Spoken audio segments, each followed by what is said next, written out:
Howdy. Thanks for listening to Let the Movie Speak. Before we get started, we'd like to ask a favor of you. It's a simple favor. If you could just rate and review our show on Apple Podcasts, Spotify, or wherever else you listen, that might help other ears get into our ecosystem here and hear another episode. Anyway, enjoy the show.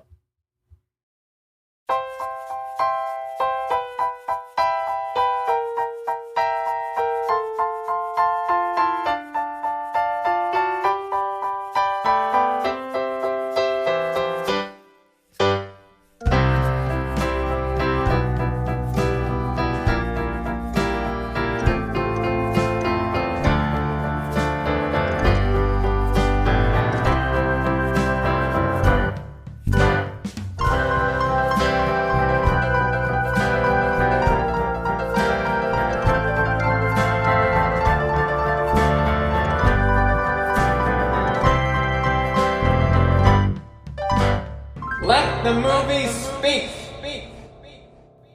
All right, everybody, welcome back. This is Let the Movie Speak. My name is Travis. And I am still Justin. Still the same, but we are not the same in this sense. We are past our decade series, season 1 or series 1 on the 30s. And before we move into 1940s cinema, we thought we'd take a little detour into a specific subgenre, a little kind of list of our own making here in a series about heist movies. Are you excited to get into heists, Justin? I am, and so not to disturb the listeners too much, because I know change can be hard. So the first one is a heist movie from the 40s. So hopefully that will quell the nervousness that I can sense across the radio waves. It's palpable, yes. But yes, I'm very excited to discover hopefully some new stuff, just like we did in the 30s. I think we both were pleasantly surprised by kind of coming in with as objective of opinions as we could, and so I'm excited to kind of tackle this very different set of movies and in different decades, obviously. So yeah, I'm looking forward to it. Indeed. So we've chosen 6 films based on some, various research on our own and some lists we found that are supposed to be full of the greatest heist movies ever. And we're going to find out if the 6 we picked belong on those lists or whether they belong somewhere else. And before we get into our film for today, which is Criss Cross from 1949, we're going to just give you a brief rundown on what we watched this week.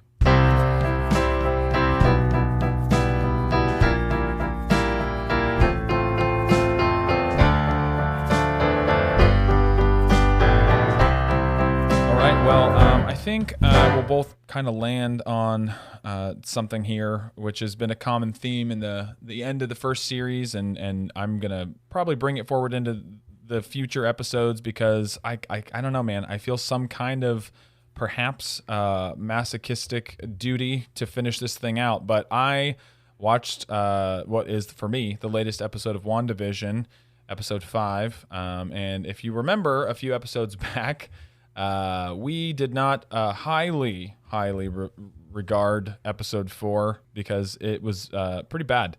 So episode 5 of WandaVision on Disney Plus. Again, this is a Marvel series that centers around the Scarlet Witch and Vision, and it's sort of this make-believe sitcom world that moves through decades. Episode 4 took a big detour into the quote-unquote real world. Everybody looking into this town that Wanda had sort of taken hostage, and it was a snooze fest. Again, I think we remarked, and rightly so, I think that it kind of treated the audience as quite stupid. This 5th episode perhaps does a little better, I think, in the sense that it goes back to the formula that works through the first 3 episodes very well. We're in the 1980s in Wanda world now. The twins are born, and this episode was fine whenever it was in that world, and it kind of switches back and forth between that and the Marvel universe of fake government agencies looking in with all of their post 9/11 tools. on drones and audio-visual equipment and anything else you can imagine under the sun. They've got it. They took the Bush Doctrine seriously, and they are trying to figure out what the heck is going on. For me, Justin, please chime in here, but every time it switched to that world, I just wanted that scene to be over, and I wanted to go back and see what the actual like human drama that matters and is compelling that's playing out between Wanda and Vision, and actually becoming in some ways more interesting. I think I'm just sort of distracted by all that nonsense. I think we talked about the technology in the show reminding us a little bit of the Ghostbusters equipment. So what did you think of episode 5? Yeah, I'm very similar thoughts to you. The most interesting thing continues to be Wanda and Vision. However, he is alive, or maybe not alive. It's not really clear in this make-believe world now in the 80s. And so, yeah, as long as they're in there, some really interesting things happening. The twins are aging kind of randomly and at weird rates, and Wanda doesn't really seem able to control that. I thought that was really interesting. And thankfully, nobody this episode, I guess we'll have to wait for the next episode for our Ghostbusters team to explain that. Yeah. And I can only hope that it's Bill Murray that comes to explain it, rather than whoever, oh my gosh, I don't even know her name. I don't really want to know, but whoever the astrophysicist is, Hacker lady. Yes. Yeah. So yeah, and whenever they get out of that world and go back to the real one, it's so grating. It's not graceful, because you can't have an idea that is as unique and as original and just kind of weird, almost like David Lynch, and then just be like, okay, let's cut to commercial and go back to Texas Walker Ranger. It's not the same at all. So to pretend like they do exist together is not doing any favors to the audience. So at least in the previous episode, while I would agree with you, it's very bad, and just again, it's as if like, hey, just in case you are a complete idiot, here's what's actually going on. Where I think the large majority of the audience could already kind of figure out what was. A lot of those questions that were answered, it was like, oh my gosh, I really didn't even want to know that. That's not helpful at all. Right. It's very much like the Solo movie. Like, how did Chewie and Han meet? Nobody cares. Yeah. So not really worth making a story up for that. But alas, make up a story they do for Wanda and Vision, and now she's recovered him from the morgue somewhere or something. It's like, what is, we don't need this. So, yeah, I don't know about you, Travis, but I feel like it's not, now that they've kind of set this up, this back and forth kind of thing between the actual interesting, original, kind of compelling and more artistically meritorious kind of story of Wanda and Vision, and the very polished Marvel factory film kind of storyline in the modern day, I don't really see it recovering at this point or ending well. Yeah, I mean, I continue to believe that anything they shoot in that really kind of weird, bizarro world will be interesting. And even in this episode, being kind of set in the 80s, they play with the really like harsh cheesiness of like pretty much all 80s sitcoms and family shows to pretty good effect. Like it's poking fun at something that is like just objectively silly, the whole like family lessons moment, and like they find a dog and like all of that. And I love Catherine Hahn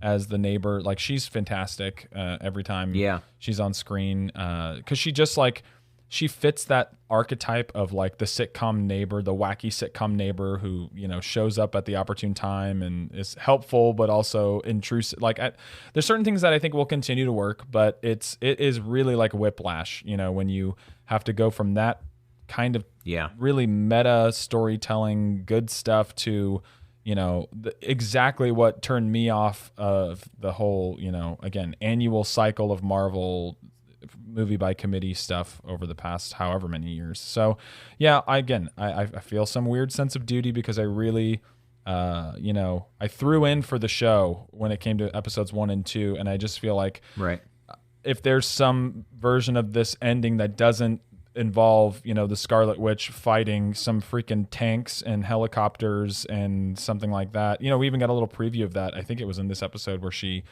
turns the guns on what's his face, General Generic or whatever his name is. Yeah. I just that kind of stuff won't ever do it for me, and I realize I might not be the normal person that they're marketing this stuff to, but we'll see what happens. I think we're both in it for the long haul for WandaVision, for better or for worse. Yeah, we are. And with what you just mentioned about General Generic and pointing guns and all that, just reminds me that it seems like Marvel's kind of trying to have their cake and eat it too, saying, "Hey, look, we oh no, it's not all factory thing. We are bold, we're innovative, we do fantastic different storytelling and allow all kinds in here." But that argument falls apart if the only way that you're allowed any weirdness is also to be beholden to the Marvel machine. Yeah. So, best case scenario, I hope that they maybe this is some kind of experiential lesson, much like a 80s family sitcom. And maybe Marvel can go like, okay, the reaction to this is, the weirder stuff really worked for this kind of story. And obviously, Travis, it's not like we're saying, we're not some kind of weird, hopefully we're not some kind of pretentious, Spider-Man, how stupid, but like, I get that not every superhero movie can be, weird and wacky. That's fine. I get it. There's superhero movies. But when you have opportunity to do something really bold and kind of weird, again, like WandaVision, I feel like you gotta go all in and then just let the chips fall where they may. Yeah, Marvel, you're not gonna make as much money or whatever. It doesn't have the mainstream appeal, but at least you've done something that is different and kind of stuck to your guns rather than like, yeah, we'll be weird, but don't worry, guys, it won't be too weird. We'll also be completely normal. Yeah. Because then it's like, what's the message? The message is, to me, we're really just here to make money. Yeah, and I think it's a bit. We can talk about, Star Wars, as if you've listened to any of our episodes so far. Me and Justin have a joke that it all comes back to Star Wars because, Marvel owns everything now, right? Like, Disney owns everything now. So therefore, Marvel, Star Wars, not just Marvel Studios superhero stuff, but they have now the ability to pull in X-Men characters when and if they feel the need because of the 20th Century Fox acquisition or something. Who freaking cares? But exactly. The little cameo at the end of this episode where they bring in the new Pietro, the new brother character, and he is he's cast as the guy who plays Quicksilver in previous X-Men movies. It's almost like a miniature version of what they did with Into the Spider-Verse, where they brought, different Peter Parkers and different, I don't know if you've seen that yet, but it's really clever. It's meta storytelling done right, in my opinion. And I've heard that, they're going to start doing this kind of stuff with, the big tentpole movies too. The next Spider-Man movie is supposed to have, some different versions of people, and there's supposed to be some future DC movie that's going to have, Michael Keaton as Batman and Ben Affleck as Batman, and like this weird, again, multiverse kind of, and that will wear itself out, no doubt. If everybody's going to do it, it will wear itself out. But there's a chance there, right? There's a chance there with all that IP at their disposal to either take that in a direction that's, compelling and different, or again, just build that universe and build that bankroll. And, for some people, the Easter egg not being an Easter egg in the corner, but being like a giant meteor sitting in front of you, that does it for them. For me, I don't know. It's kind of obnoxious. That's just how I feel. No, I'm with you, man. So yeah, again, I'm gonna, like you, I'm gonna stick it out with WandaVision and kind of hope for the best. But at this point, I also have my helicarrier boarded up, and I am prepared for the worst. Yes. And so, that will just pay. I'm sure we'll continue to discuss it in later episodes. So stay tuned, folks. If you don't want heist movies, you can listen to us rant and rave about how we don't like the Marvel machine. Yeah, I know that, like, what will make this podcast grow is if we take the single most valued and beloved franchise and we just keep talking about how it's not very good. Just drag it through the mud. Yeah. Who cares? We don't need money. You guide me, Justin. You get in your helicarrier, and I'll follow you in my gyrocopter, Okay. And we will a gyrocopter, auto gyro. A gyrocopter is like an auto gyro, but it's improved. It has missiles, and it can land on any planet. It's the Marvel version. And let's get in our various winged vehicles and head to 1949. How's that sound? Choo choo.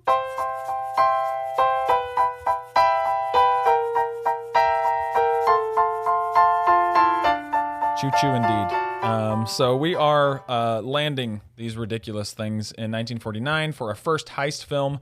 And you might notice a couple differences about the packaging and the presentation of the show. And it's all to reflect the fact that these movies all center around, a heist or a grift or something of the like. And for that reason, we're going to start our conversation on 1949's Criss Cross by getting into a new section, which is not really a new section, but it sounds like a new section, called Hatching the Plan.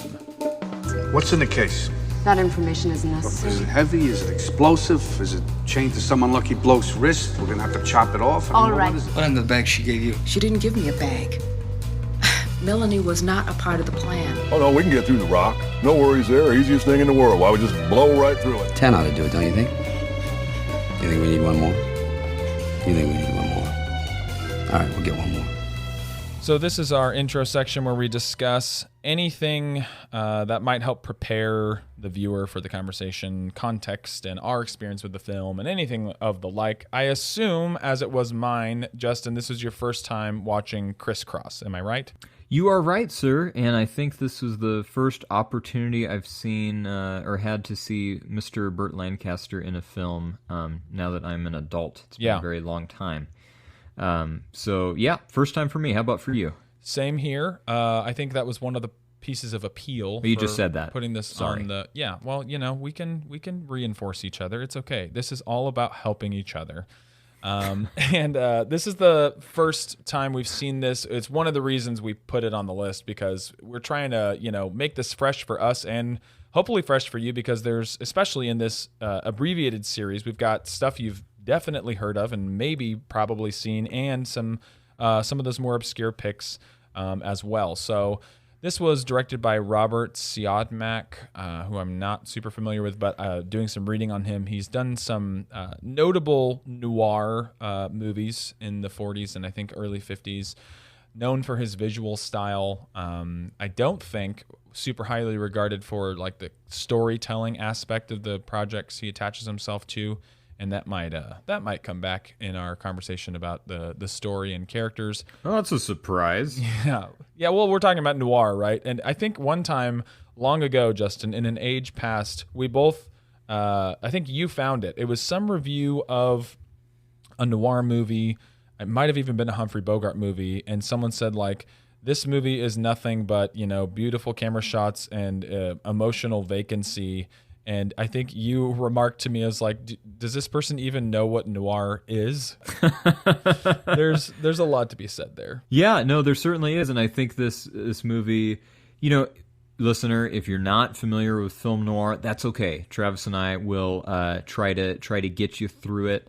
It is definitely its own very distinct genre, and we see movies that are reminiscent of noir or just kind of straight noir in their own ways today. I don't think it is so much a decade encapsulated genre like a disco movie or something, although it did sort of start in the 30s and 40s.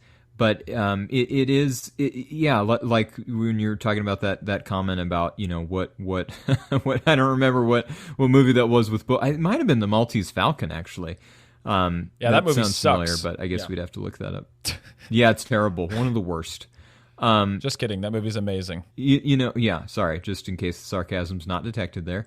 We are big fans of noir, I think, Travis, because it allows for a more distinct examination of the same themes that you find in a drama or in a crime drama, but it right. does them in a way where the focus to me, at its best anyway, which is not necessarily Criss Cross, unfortunately, at its best it is much more concerned with the artistic external appeal or the what's conveyed by the cast or even by the set than about, here's the Oscar-winning monologue.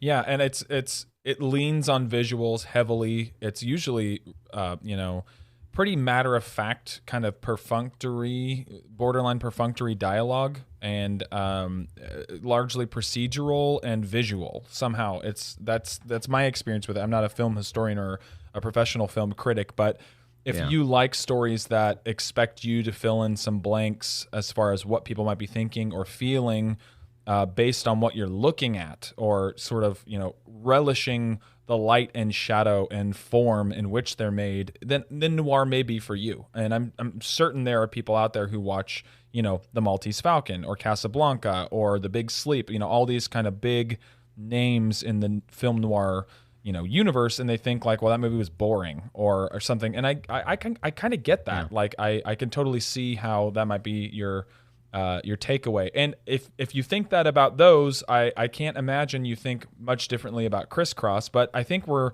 going to do our best here to find the good and maybe the less than good, and kind of bring out again our key question is always, what's it saying? What is the story really trying to convey to you? What are the characters' motivations and all that? And even in the worst of films, and I'm not going to put this in that category, there's something there, I would argue. Yep. And for this one, the director being a somewhat known quantity in the noir universe is notable. Burt Lancaster, this is an earlier film for him, and he would go on to have, a very prolific career in film and television.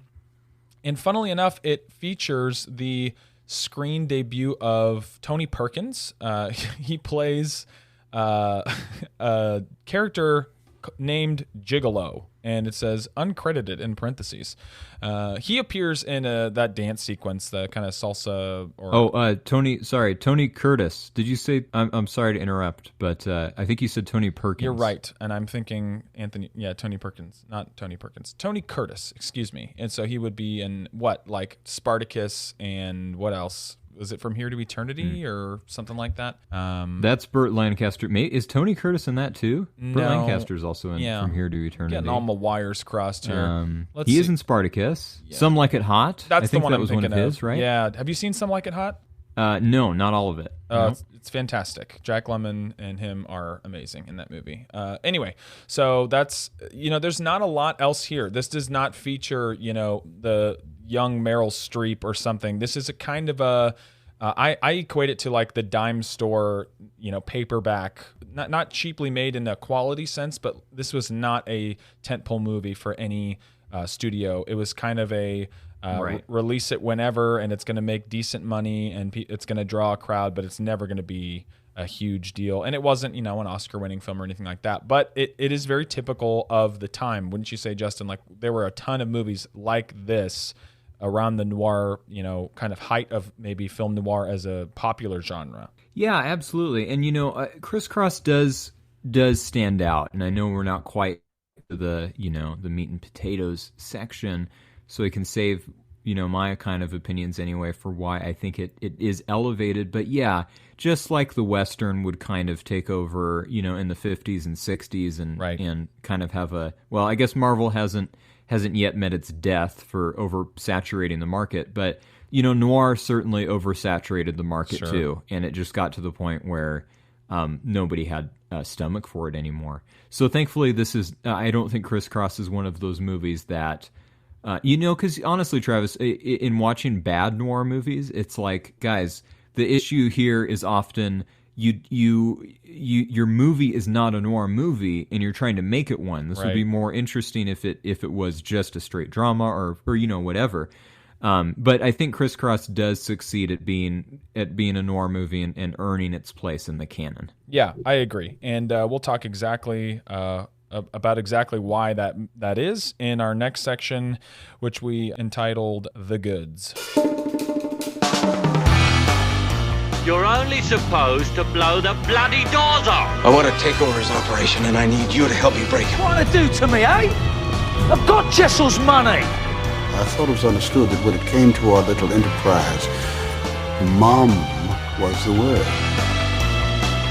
All right, in the goods, we're going to talk about the plot, the characters, what we kind of took away from this overall, and the good and the bad, or the in between. So for me, this is a pretty you could write the log line or summarized plot for this movie on a napkin, which is a lot of noir movies. To be perfectly honest, it's not the most important thing because it doesn't really involve too many characters or some grand scope that you can't keep track of. I will say, coming off of our last film review podcast, Justin, Gone with the Wind, to this is this is a hard downshift. Yeah, multiple gears. Yes, a hard downshift in the style of storytelling and the scope of the story. I filled, I think, like 5 pages of notes after watching Gone with the Wind. And granted, the movie's twice as long, like literally twice as long. But it's also just saying a lot more about a lot more. And this movie really centers around Steve Thompson, played by Burt Lancaster, who, we see a mixed timeline in the narrative, which for me doesn't work that well, to be perfectly honest with you. It starts you out kind of near the climax of the film, and then a big section of the first half of the movie, the real middle third of the movie, is flashbacks leading up to what we saw at the top. He has a love interest who we're introduced with immediately, played by Yvonne DiCarlo in Anna, as her character is named. We have a typical noir villain named Slim Dundee. And I don't know about you listeners, but me and Justin, we really can't get enough of these noir gangster names. And Slim Dundee is one of the better ones I've heard. Speak for yourself there, Muggsy. Yeah, exactly. So he's played by Dan Duryea, and we've got Stephen McNally as Pete Ramirez, who's does he start out as a detective and then he becomes a lieutenant, if that's how the timeline works, or something like that?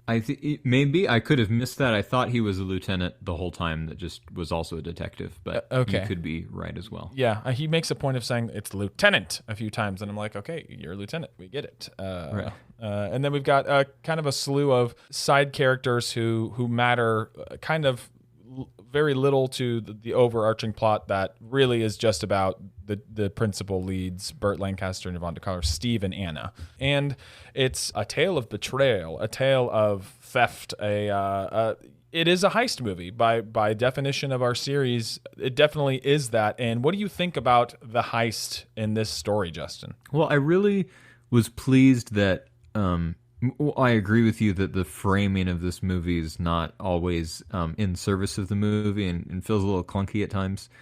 Frankly, it seemed like, it would have been better suited if, rather than just having all this flashback stuff, if more was just done in the present time and more was told about what had happened than flashing back. But that said, I did think it was interesting that the heist itself takes up rather little of this plot, right? And although it is the big finale, or the climax or whatever, and does drive some very dramatic events, you don't really know that it's coming. These characters don't start off like, again, yes, in the beginning of the movie you do know something's happening, but that's all flash forward, and then you have like an hour of backstory where no one has any intention of doing any kind of heist. Yeah. And it's rather incidental to the story. In fact, it seems like it's almost like Lancaster's character kind of makes up the heist as an excuse when he's kind of caught by, okay, so I guess we have to catch the listeners up a little bit. There's sort of a weird love triangle thing where Anna and Steve Thompson have been married. Now they're divorced.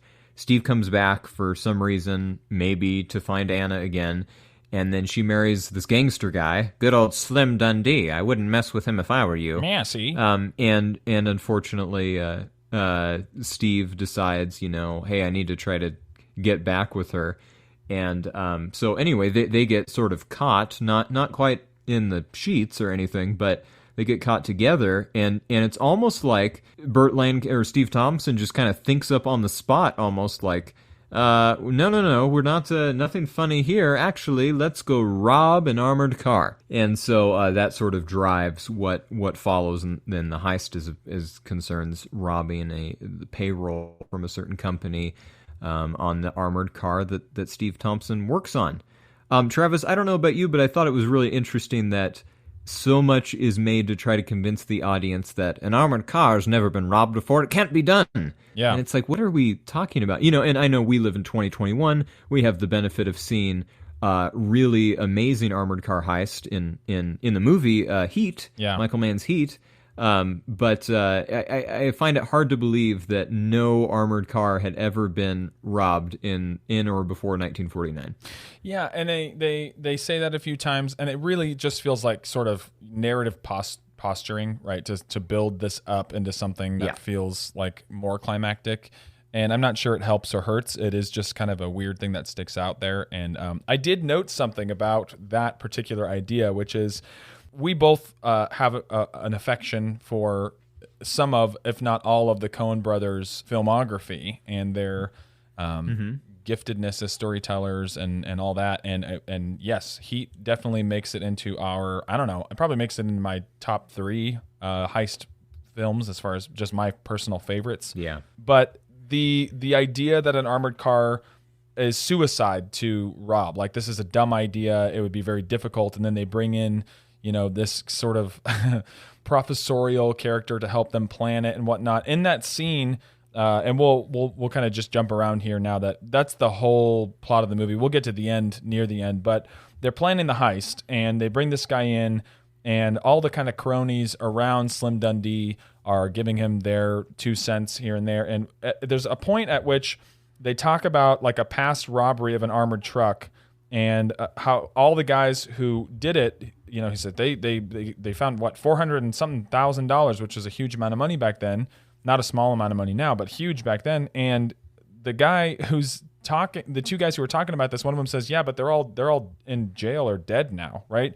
And then the other guy who was like, "Man, but all that money." He then says, "Yeah, I know they're all dead, but $400,000, And I couldn't help but think that the Coen brothers have this huge noir influence. I mean, they've made at least 2 movies that are legit straight film noir, send-ups, like Barton Fink certainly has some of that. The Man Who Knew Too, or not the Man Who Wasn't There, excuse me, with Billy Bob Thornton is, the most on the nose noir movie they've probably made. And then Miller's Crossing, of course. So, but the thread that goes through Coen Brothers films almost always, like almost every single one of their films just says like, people will do any amount of evil things for money. You can see that in No Country for Old Men. You can see that in The Big Lebowski and Burn After Reading. Literally any of their movies. It's there's money and people trying to get the money to do bad stuff, and you can kind of see the seed element of that in a kind of typical noir movie, heist movie like this, don't you think? Yeah, I definitely do. And you brought up the professorial character. There we go, listeners. Doesn't take me all day.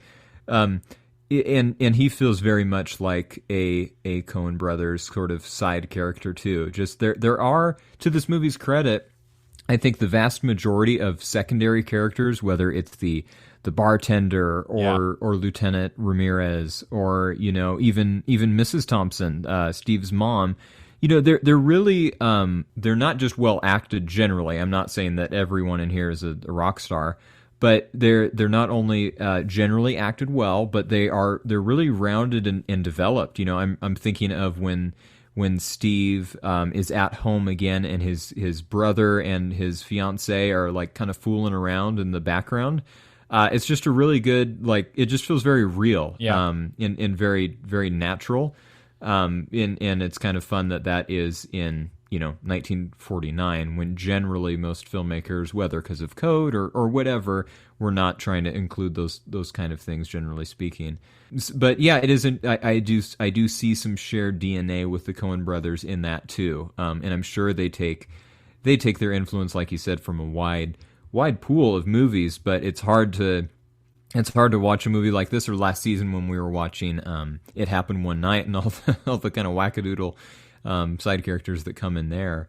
It's undeniable, art influences art. And so it's really fun to kind of connect some of those dots and see the genesis of, what would be, or what might birth different ideas that we've seen in films nowadays. Yeah, and over again, you know. Yeah, and so going back to I mentioned Mrs. Thompson or Edna, whatever her name is, or no, I'm sorry, I think that's the actress's name, but Burt Lancaster's character's mother, you know, she has this kind of heart to heart with him, like, hey, you know, I know what you're doing. Essentially, you're going out every night trying to get with this girl, and why are you doing that? That was bad. You guys got divorced the first time, you know. And I mean, come on, we're talking about 1949, so it'd be one thing if, you know, in 2021, yeah, it's good advice in any age, like, hey, you got divorced, but oh my gosh, you know, divorce in America is not a popular thing to speak out loud in the 40s, for goodness sake. And so to have that kind of baggage for your character, I think it is kind of important to kind of take a step back and realize that, you know, nobody is, I don't think, proud to say in any era, like, I got divorced. Whether or not it may be, you know, needed or a good thing, it's not like something you wear as a badge of honor. Right. But way more so back then, I think it's important to remember, again, this is like, that's faux pas. That's not a way to market yourself in the singles group. Like, I've been divorced before. That's like, okay, well, you can go hang out over there. I'll keep partying over in the salsa bar or whatever they are in for most of this movie on the other side. And so repeatedly you see these characters, whether it's his mom or his family or the lieutenant who used to be a friend of his and still kind of is throughout most of this movie, everyone is kind of warning him, like, dude, this isn't good. Don't do this. You know, it's only going to get you in trouble. And he refuses to listen. So it's sort of like I wouldn't quite say, Travis, that he's a tragic character, because again, partly because it's noir, I think. You don't get that kind of, like, you know, the monologue in the mirror moment where he's like, I just can't help myself, you know? Yeah. It's just a guy that I don't think he's really gifted with, this character is not gifted with a ton of wisdom or discernment, actually maybe just a modicum of those things. And so him and Anna are literally a deadly combination for each other. And it's kind of case in point of the old proverb kind of came to my mind, a dog returns to its vomit, as a fool to his folly. And that seems certainly to be the case for these two characters. But maybe I'm giving too much credit to a very blander kind of story anyway. What's your kind of take on that plot point? Yeah, I mean, I don't think any film like this, any story that's being told in this form, again, in like the film, like just so solidly in the film noir style, is like, it doesn't really care if you think that the story is amazing. It's trying to, you know, do something pretty simple. And with all that being said, I think Burt Lancaster as an actor does a lot of good here, with, you know, plenty to do from the script and plenty to do on screen. He brings some emotional heft to it and is never, you know, unconvincing in the part. I buy his longing for this. I love that one line. I will say, you know, you'll probably take a moment to rag on the voiceovers, and that's perfectly like warranted. But there's one that works really well for me. He's talking about how you get an apple core stuck in your tooth. What do you do next? You get the cellophane from the cigarette wrapper and you try to get it out of your tooth. What happens next? The cellophane gets stuck in your tooth. That's really good. Like, and that's his character's inclination to just not let go of this woman. That it's really, he's running into a brick wall by pursuing her for multiple reasons, right? Like, it didn't work out before. She's not, you know, faithful. You know, we're not talking about romantically necessarily, although that is a thing too. It's really about her loyalty is so amorphous. Like, she, you know, in the opening scene we see them and she's like, I don't know what I'd do without you, essentially. And then we cut back to him meeting her again, and she's the one pursuing him.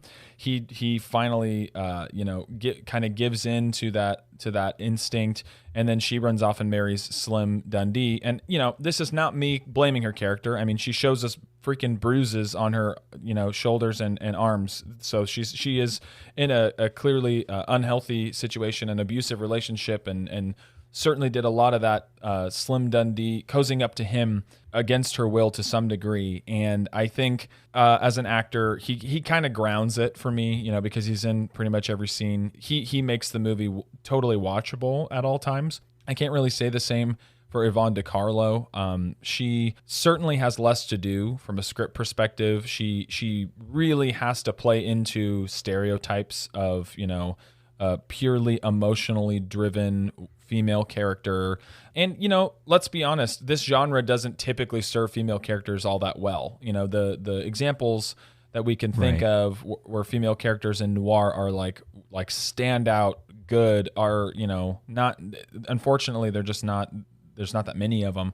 But as an acting performance, I would just call her serviceable. I don't think she drags the film down, but borderline melodramatic to a fault at times. Is that about how you'd characterize her performance? Yeah, unfortunately. And, I don't know how much of that is owing to the source material. I know this was a novel in the 30s that was written by a guy named Tracy. I haven't read it or anything, but, there's like that scene. I think it's in the same scene where she shows Steve her bruises.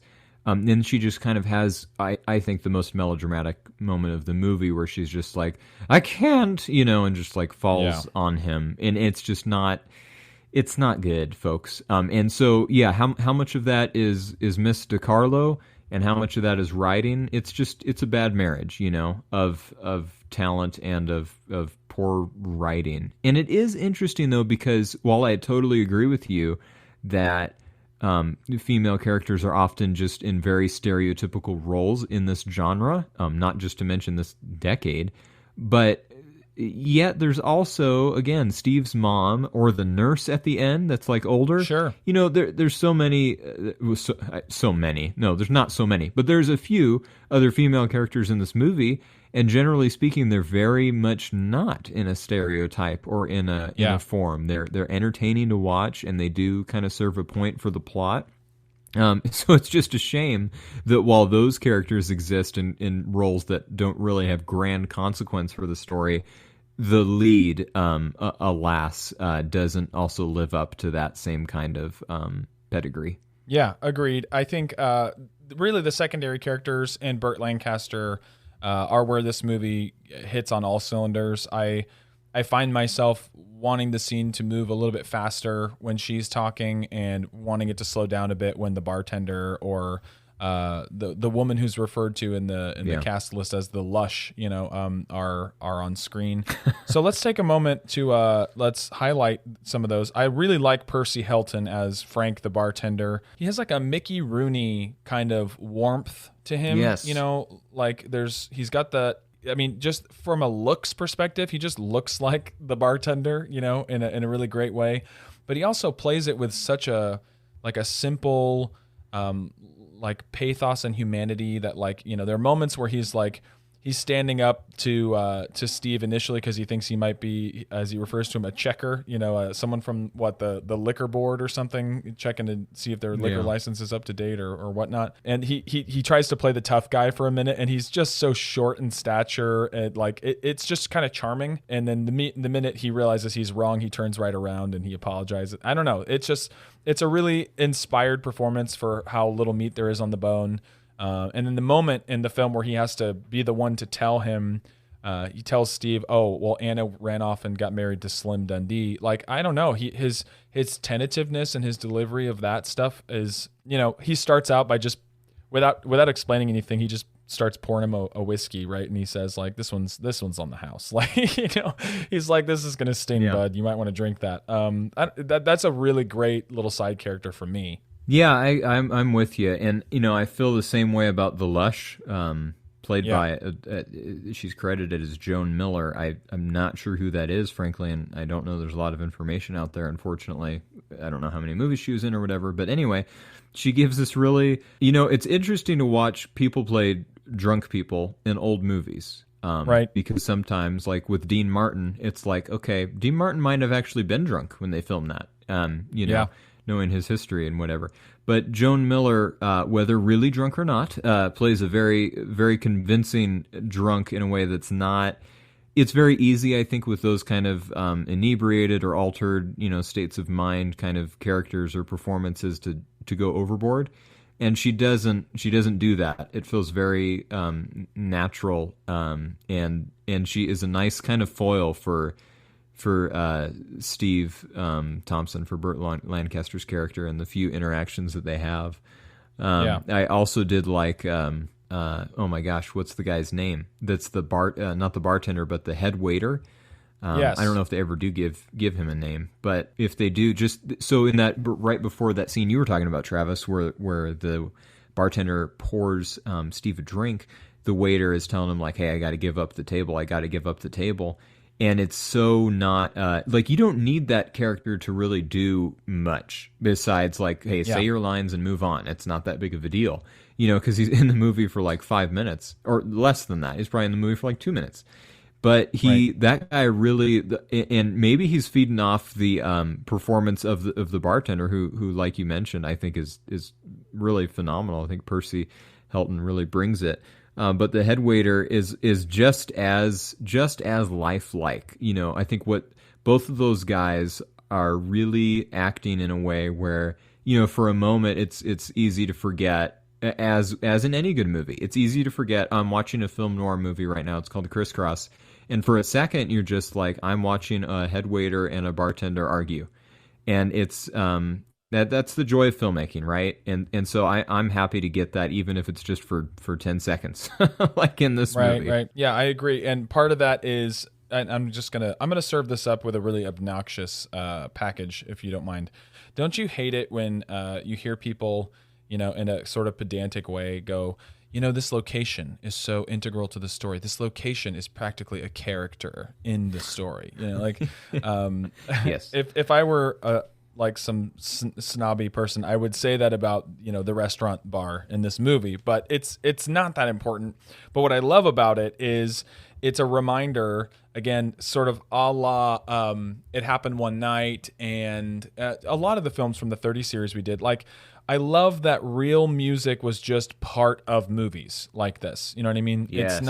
It's not like obnoxious. It's not a musical at all, but they take this long break in the middle and they have this real band playing real music, and it's just delightful. Like, to see that was a cultural thing that people kind of gathered around, and certainly it's not missing from the world today, but in the movies, in a lot of ways, it's not represented in the same way. You either have movies or musicals, and then there's this really heightened reality. People are singing in the middle of scenes, and it's a totally different thing, right? So I love the rumba band, and the just all of that stuff in there was really fun to see. And it's about at like an hour in, maybe, to this hour and a half-ish movie, where I really realized that the structure of the story, I think, is hampering my enjoying of it a little bit, because it really does a lot of redundant exposition. The beginning tells us Steve and Anna love each other. They're secretly in love. They're going to try to get away with something and then run away together. That's the first scene we see, right? Well, about an hour into this movie, after the scene where we see, Professor Heist come in and he helps them plan the whole thing, they literally have the same conversation. Like, it's a abbreviated version, but he's making a peanut butter sandwich and they're whispering to each other and they say the same stuff. It's like, you got to go here and I'll be there in a few weeks and trust me, it's going to be fine. And it's very redundant. It also made me, Justin, and I know I am sort of just a sucker for some of this stylistic stuff. Like, I'm pretty forgiving of the voiceover over a blurry, sweaty close-up of a black and white character who is going through some stuff. So that wasn't a movie ruiner for me, but I am going to go ahead and recognize it's not the most brilliant or graceful way to help tell a story. Yeah, and unfortunately in this movie, I don't know if it was laziness or just, kind of confusion about how to really crank the script out in a way that made the story make sense. And, obviously, I'm sure that's always a tough task when you're adapting a novel or a different kind of format for the screen. To have Burt Lancaster be the only character that has voiceovers and to have them be rather lengthy at times and often not... like you try. I don't care if a movie has a voiceover. I don't think those are bad in of themselves. But I mean, you mentioned the Apple Core thing. That's far and away like the best thing in my mind that is said in the voiceover format in this movie. And the rest of it is just like I would say, if I'm going to ratio it, just kind of ballpark, 80% of this voiceover stuff doesn't need to be said. It's implied, and it doesn't. Like when the bartender is telling him, "Hey," when he again going back to that scene, he pours him a drink and lets her know, "Hey," lets him know she left town. Blah blah blah. Then he has a monologue, a voiceover over that, and is like, "I didn't hear anything he said. All I could think about was her and Slim Dundee and the train tracks. And I was wondering who was winning the Dodgers game." It's just like, dude, none of this stuff is really consequential. So it's just a bummer that for that genre, like you said, Travis, when it really works, and if you like noir, you like those points when it's like, I don't really know, like I can imagine and I can guess, I don't really know what that character's thinking, and it's not the point. And so it's just, it feels like there's some missed opportunities for that, where less definitely would have been more. Not that they have to get rid of the voiceovers entirely, but they certainly could have been trimmed down quite a bit. And I think, frankly, doing less in that regard would have made this a stronger movie. I think you're right, and that's a mark against it. But certainly, some of that just kind of comes with the territory. But in a movie like this, that is pretty thin on plot, it feels like spoon feeding from time to time. So where the script, might be giving us a little bit more than we want in the verbal exposition department, be that voiceover or just character dialogue, I do think the visuals come through, which is what you'd expect of a movie of this ilk. And one of those moments that I really liked, Justin, is when they do kind of get caught together. Steve and Anna are at his apartment, and they're just kind of talking over the scheme. Well, actually, I'm sorry, this is pre-scheme. He's about to come up with the scheme. They're talking about like how they can't do this anymore, how it's dangerous, how Slim's going to be after him. And she says, "Slim's going to be back in a couple days. You better, we can't see each other anymore." And then they hear a noise, and she says, "What was that?" And he says, "That was the refrigerator door." And he looks down the stairs, like over the sort of balcony that the bedrooms are, the second floor that they're on. And he looks down, and there's just one of these kind of crony side characters who has some creep-tastic like eyes, and he's holding 3 beers in his hands, and he says, "Why don't you come down and join us?" It's just this really great shorthand way of saying like, you are caught and you are screwed, my friend. And that leads into a conversation between Slim and the two of them after we know sort of the depths to which Slim goes as a character, at least with women and certainly with Anna. And I think that's a good way to get us to Dan Duryea as Slim Dundee. I think he's really solid in this movie. He's got an interesting physicality, and he seems to be slightly ahead of the Zoot suit era or something. Like his suits fit in a way that says gangster, but not in a ridiculous costumey way, but just like he has a specific style, and he holds himself above other people, in general. I liked him. What did you think of him? Yeah, I like Dan as well, because he's not, even though he's clearly the bad guy, I was really impressed by how kind of, it's easy in movies, and sometimes it has its place where good guys are bad guys. You don't really, or good gals or bad gals, not trying to be sexist here, folks. They're just very they just are bad, or they just are good, and they're not really human anymore. They're just an archetype for something. And to me, Dan Duryea as Slim Dundee is still very human. He's evil, but he doesn't just seethe like, "I'm the menacing gangster. Don't cross me or I'll break your teeth." He's willing to hear Steve Thompson out when he comes up with this heist idea. And, even though he does end up sort of double-crossing him, sort of, even so the movie makes an argument that he does. We should get to that, I think, Travis. It'd be interesting to talk about whether or not a double-cross actually happens. Or whether I'm just really stupid. But which is a conversation we can have regardless. Off mic or on mic, that's up to you. Yeah, both is fine. Okay. But Dan Duryea, I think, really plays Slim Dundee with a necessary degree of humanity, where he's still just a guy. Like when they're discussing the heist, he looks kind of giddy and excited about it at points.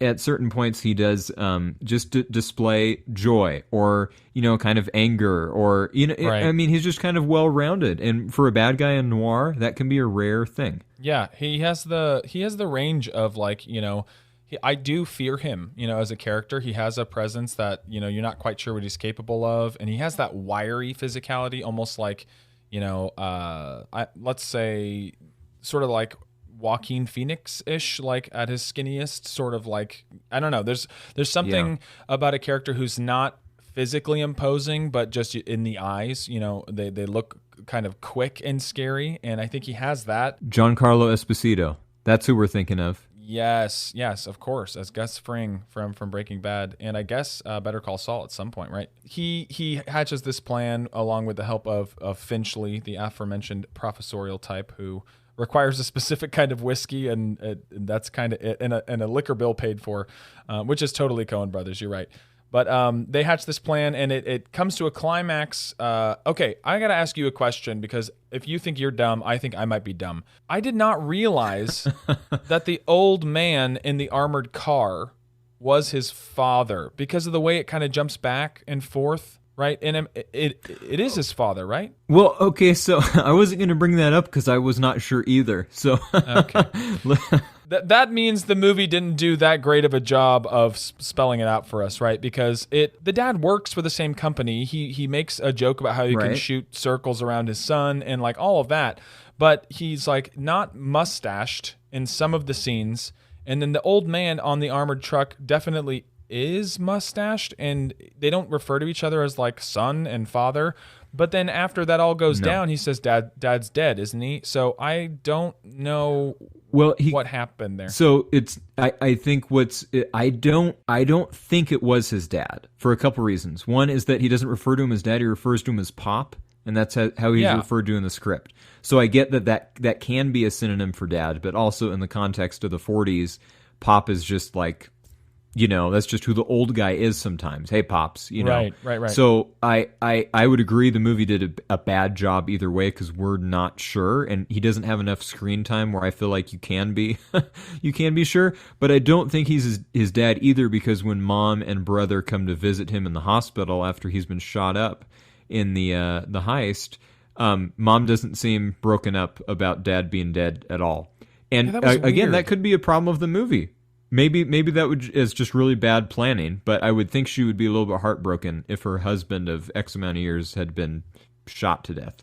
Yeah, it was weird, because if I walked out of this movie in 1949 in a theater and I wasn't going to be able to see it again unless I paid for a movie ticket, I would have been so confused. You know what I mean? Like, I would have thought either the wife and the son were like, yeah, dad's dead, but it's not a big deal, or that wasn't dad, and therefore how did dad die? Like, it's just there's something missing here. There's a secret sauce to just making a story make sense that didn't. Well, and then again though, I'm going to be my own devil's advocate. Maybe it is dad, because why wouldn't dad be in the hospital with them?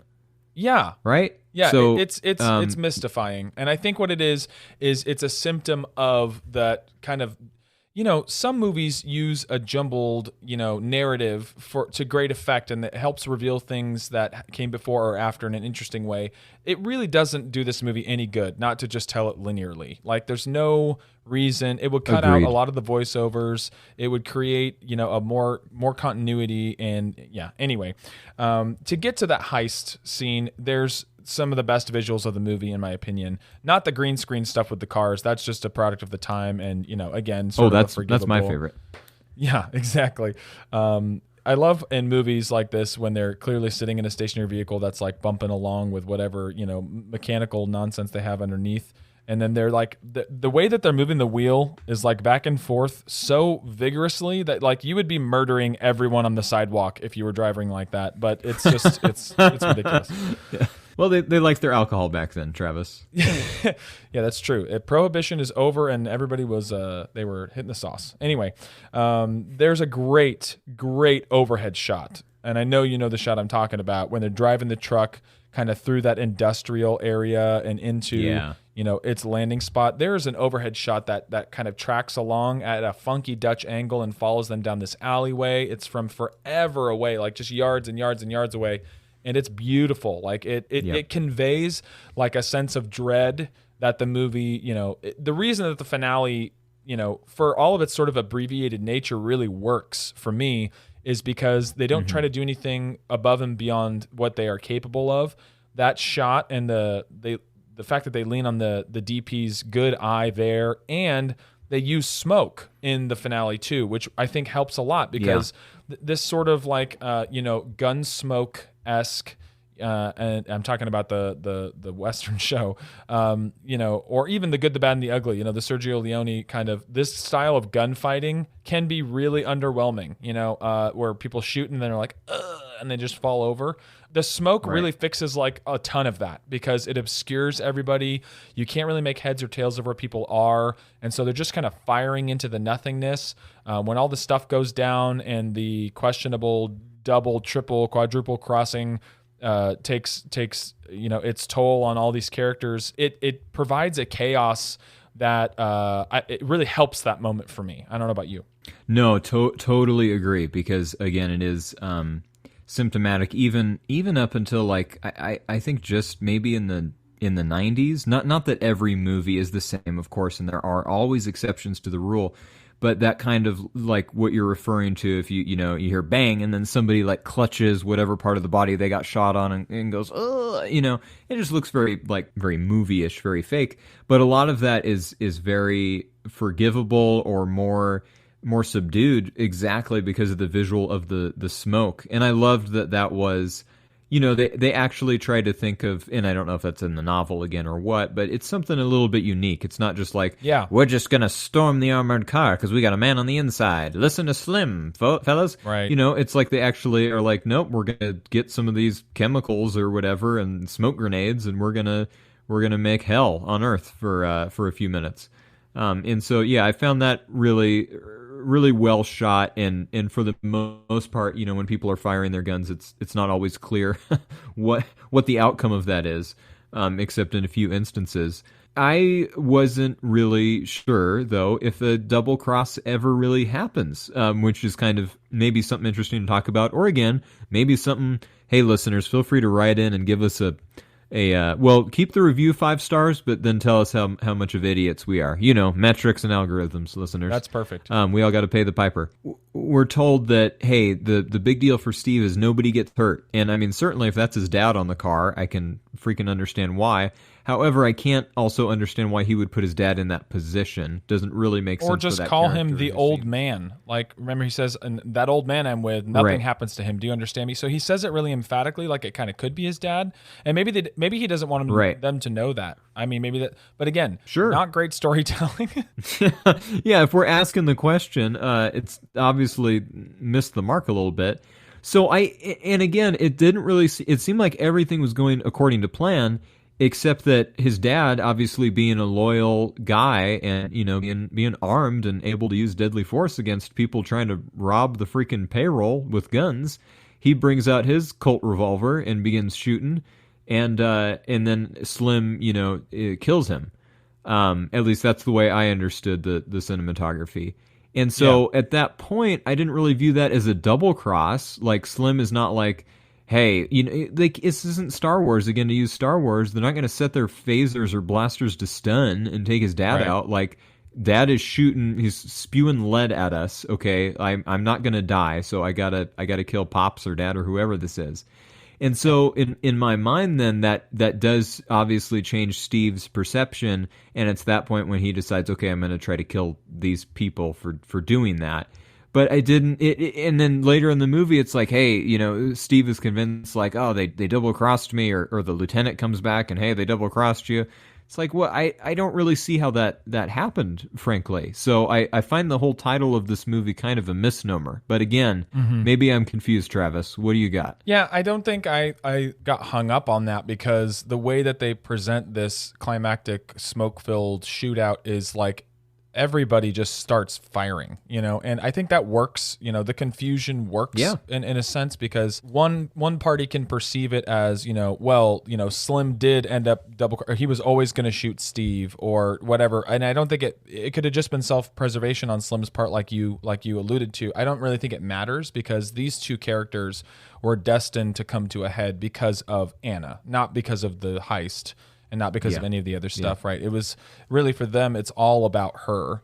And that leads us to, really the final sequence, or maybe set of sequences. I do want to give a quick mention to the visual of him laying in the hospital bed and seeing that shadow on the wall in the mirror, and then she raises the bed for him and it reveals the guy.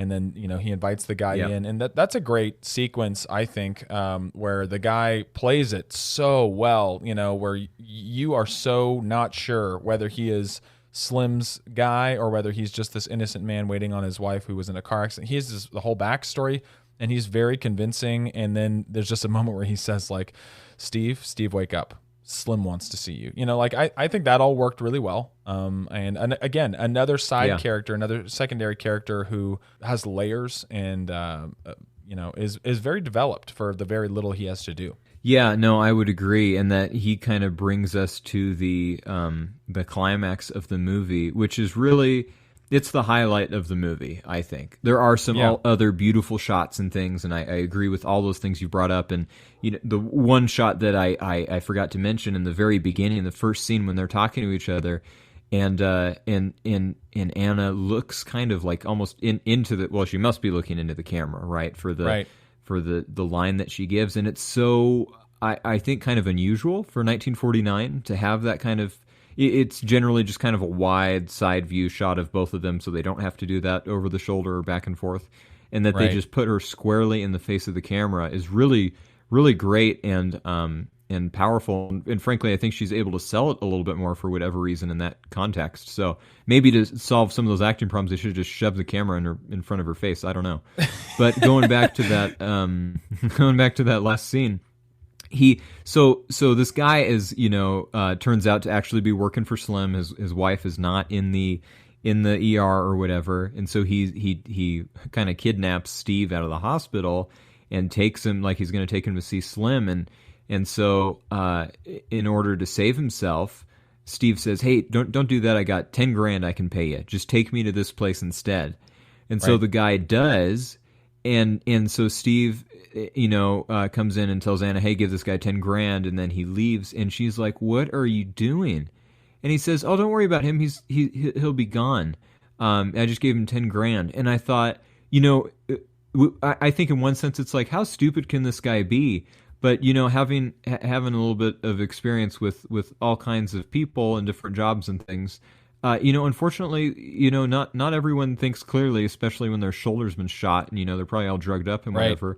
I found that really, really believable, actually, that Steve is very myopic and very singularly focused as a character. He just wants Anna. Yeah. And that's what he says to her at the end. She's like, I got to get out of here. I got to go do the self-preservation. You said she was unfaithful, Travis. I think that's spot on. She's really just out for herself. And so she packs up to leave, and he's like, "Okay, fine. Like, I give up, I guess, you go ahead and leave. I really just wanted you." And then, of course, the guy that they paid $10,000 to is like, "I just got $10,000 for free. I guess I'm going to go back to Slim and let him know." Yeah. And so Slim returns very shortly. And to this movie's credit, he pulls out a gun and he says, like, and they just have this, like, from the chest up kind of shot of him where he's holding this pistol in his hand, pointing it at Anna and Steve. And he says something to the effect of, you two knuckleheads, you're going to get what's coming to you. It's not that bad, listeners, don't worry. But he does this, that's the gist of it. And I thought for sure, like, oh, well, the lieutenant's just going to come and, shoot him in the back or whatever, and then our characters are going to be saved. So you hear 3 gunshots, and it's all on our man, Slim Dundee. It's where the shot stays. And I thought, yep, they shot him in the back. He's about to fall over, and reveal whoever's behind him. No, they don't. And a cloud of gun smoke appears in front of him as if he's just discharged his weapon. And then he turns around and there are sirens, and he's like, oh, so Slim's game is up too because the cops are onto him or whatever. Right. And then there's just this quick shot of Anna and Steve dead. Yeah. And I mean, there's nothing funny. I don't mean to insinuate that that's like a really hilarious moment, but it was totally defying my expectations for trying to have an awkward, happy ending for 2 people that really didn't earn it. And instead, everybody kind of gets their just desserts in a very sad way. And then the movie's just over. It is such a noir ending, right? Like, it is so like a noir movie to give you, the more bleak of the possible outcomes. And that's perhaps that's why some people view it as emotionally vacant. I for one, like you said, I didn't find his ignorance or gullibility and this getting this guy to take him to Anna as unbelievable. It's true to character. You know, he has done everything in the story. You can infer that when he doesn't blatantly tell you via dialogue or voiceover for Anna, you know, to get her back and to run away with her. So I bought all that, and I was satisfied as well with the ending. It's got some great music that comes in at the end, and it just like punctuates that really killer moment, no pun intended. But yeah, I think that's a really good place to land the auto gyro or the helicarrier or whatever mode of transportation you prefer. Let's get into our wrap up section, which we're calling Time Served. You want about the law or something? No, it's okay. I'm so very sorry. I propose that we consider this matter closed. I sure hope you didn't do anything stupid, Jackie. See you when I see you. All right, well, this may be one of our quicker ones, Justin, because the movie's shorter, and I think we did a really good job summing up the what's it saying of all of it. But we will answer our patented how often would we rewatch this question. And why don't we start with you? Yeah, so yeah, like you said, it's a short movie, and I also agree. I think we did I don't think anyone could have dissected this movie better. I think we are just the best in the world. We're the best, maybe the universe. But yeah, that silliness aside, I was not sad to watch this movie, and I was, again, the ending is kind of it's bleak, but it's kind of a high note in terms of storytelling.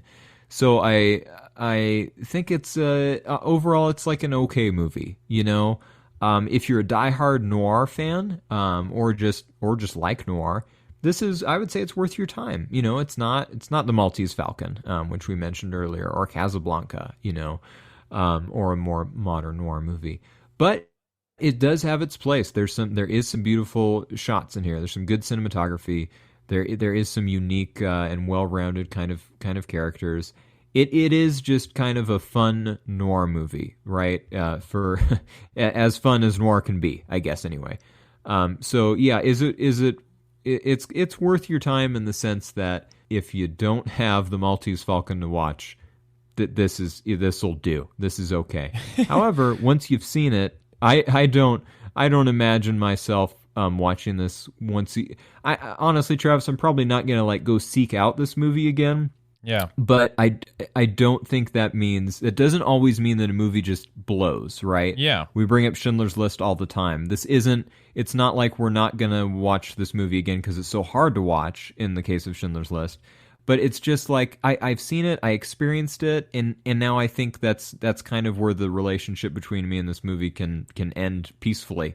It's just kind of supposed to be entertaining noir. And so it does serve its purpose, and I wouldn't be opposed to watching it again, but I'm also not going to seek it out.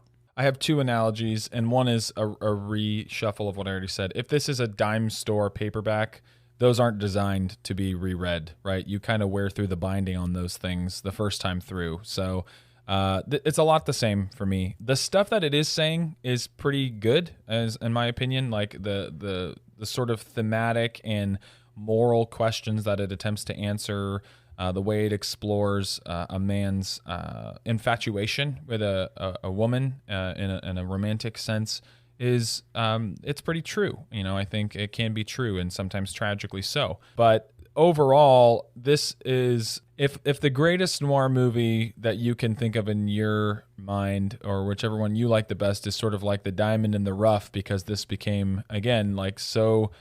These became so ubiquitous.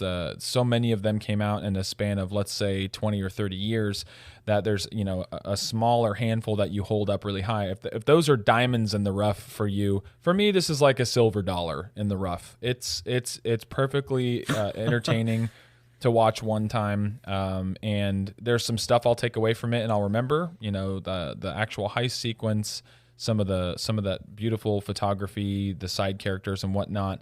But overall, I don't see myself rewatching this maybe ever again. But I also don't think I'll forget it, next year. I think I'll remember the stuff that was good about it.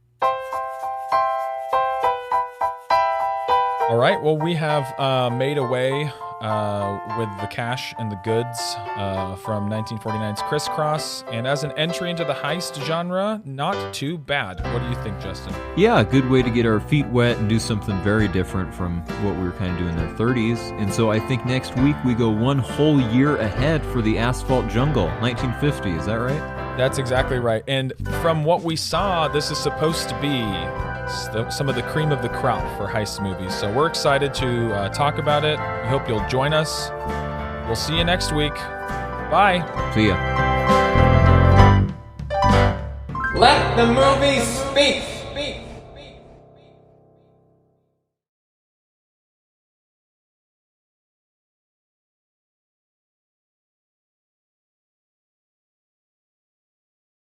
Hey, since you're still here and still listening, thank you, by the way, we'd like to ask an additional favor of you.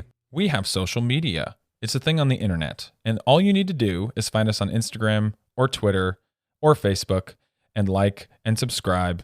I know this is annoying, but we have to ask you because we want more people to hear the show. In addition to that, if you could rate and review us on Apple Podcasts, Spotify, or wherever you listen, we would greatly appreciate it. See you next week. Bye.